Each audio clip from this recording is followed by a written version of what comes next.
안녕하세요. 코로나19라는 전염병으로 전 세계가 고립되어 갑니다. 인류사의 대역병 가운데 몽골과 관련된 이야기 하나를 돌아볼까 합니다. 당신에게 몽골 네 번째 이야기는 패스트의 주범으로 의심받은 타루박입니다.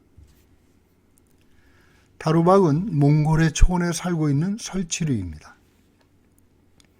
학술적으로는 몽골리안 마못이라고 불립니다. 쥐도 아니고 토끼도 아닌 타루박에겐 다음과 같은 전설이 전해옵니다.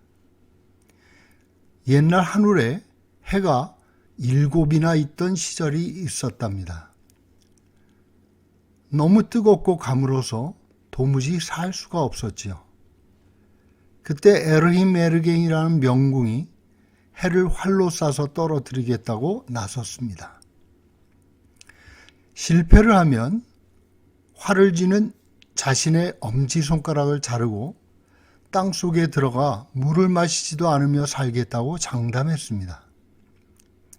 그는 과연 명궁답게 6개의 해를 쏘아 떨어뜨렸습니다. 자, 이제 마지막 남은 해를 향해 활을 쏘았는데 마침 날아가던 제비의 꼬리에 맞아 실패하고 맙니다. 화가 난 그는 제비를 잡으려고 말을 타고 쫓아가는데 도저히 빠른 제비를 잡을 수가 없었습니다. 실패한 그는 칼을 뽑아 말의 앞다리를 베고 자신의 엄지손가락도 잘랐습니다.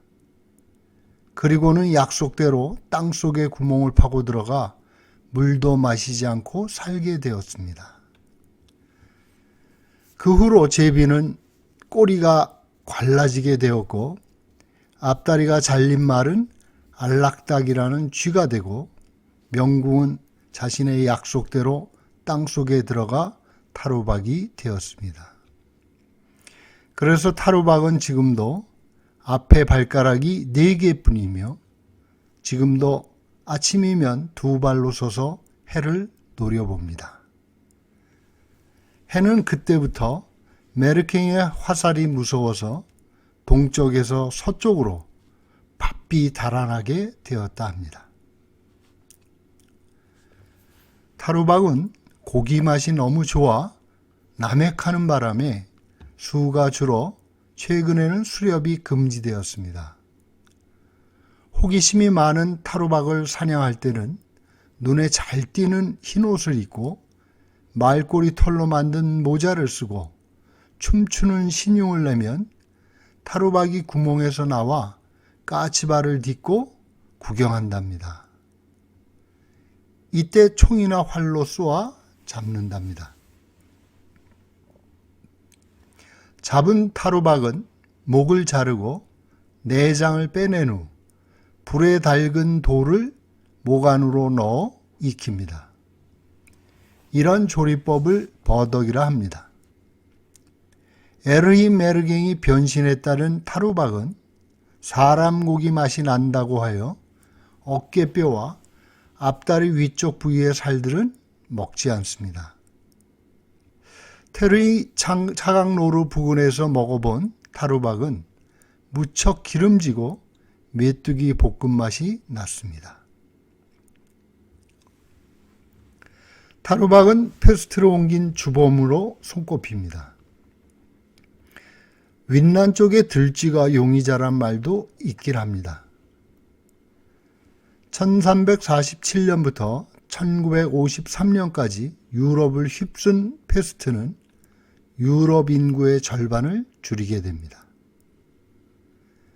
크림반도에 진출한 킵차크 칸국의 군대가 제노바의 카파를 침공하면서 공포감을 주기 위해 초원에 버려진 시체들을 투석기로 성 안에 쏘았다고 합니다.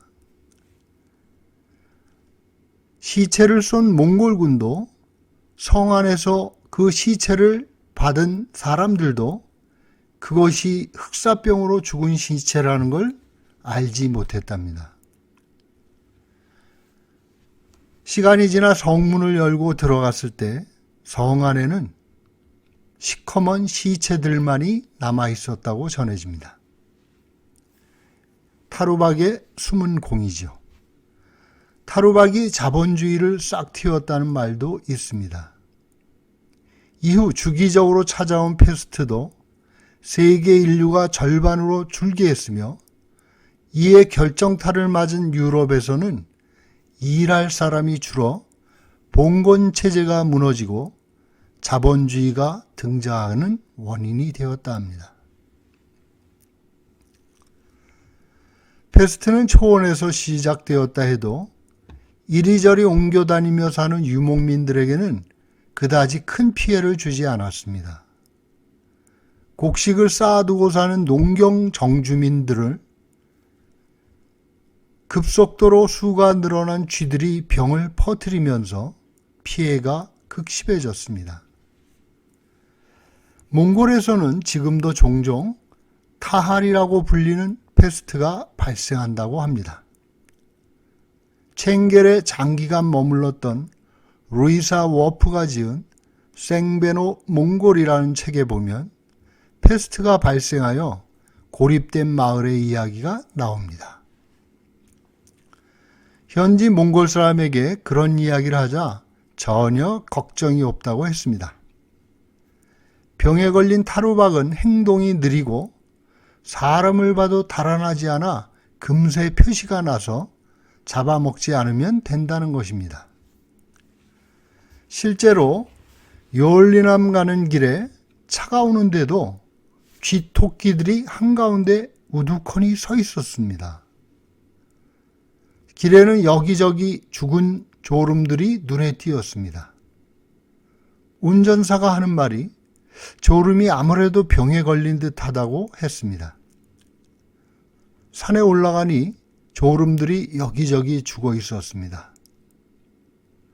숨을 안 쉬고 서둘러 내려왔습니다. 2009년 여름에 몽골 북쪽을 헤매고 다니다가 심한 목감기에 걸린 적이 있습니다. 편도선염이 심하여 음식을 삼킬 수가 없을 정도로 아팠습니다. 무릉이라는 곳에 들러 약방에 찾아갔습니다.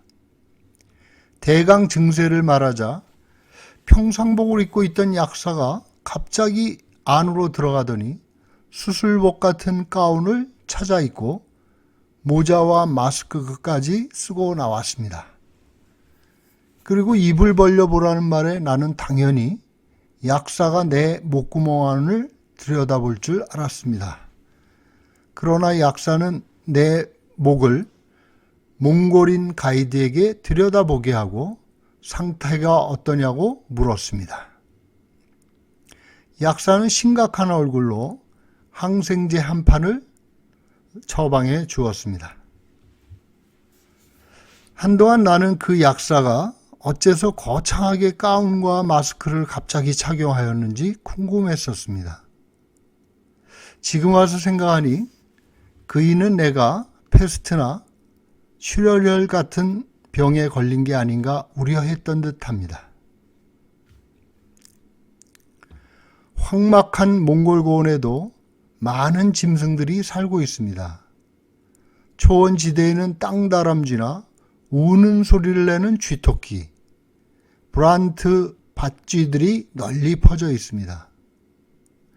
이들을 잡아먹고 사는 독수리와 말똥가리, 매와 같은 맹금류가 흔하고 재두루미도 많습니다. 낮에는 안 보이지만 밤이면 어디서 숨어 있었는지 사슴이며 늑대, 고슴도치들이 어두운 평원을 뛰어다녔습니다. 자라라고 불리는 고슴도치는 여행자 숙소의 욕실까지 드나들었습니다. 몽골의 고슴도치는 가시가 억세기로 유명한데 몽골에서는 집에 날카로운 고슴도치의 가시를 매달아 두어 악귀들의 접근을 막는다고 합니다. 엄나무 가시를 추녀 밑에 매달아 부정한 귀신들을 막던 우리의 풍습과 비슷합니다. 설치류들이 많아서 뱀이 흔할 것 같은데 의외로 눈에 잘 띄지 않았습니다.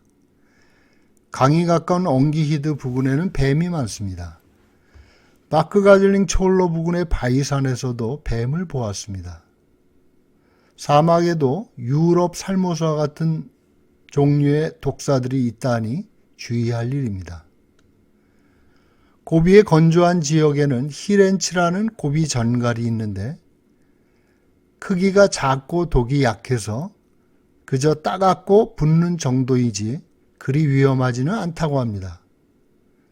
그러나 물려보지 않아서 정확하지는 않습니다.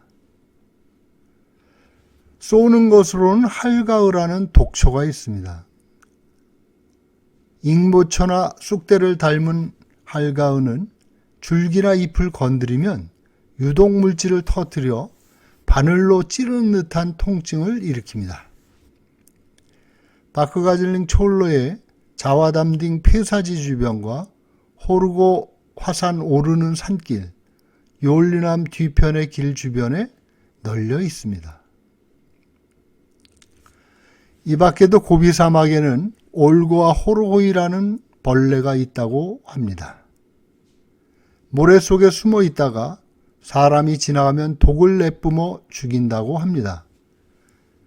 거대한 지렁이처럼 생긴 그 벌레는 모래 속을 뚫고 사람보다 빠르게 움직인다 합니다.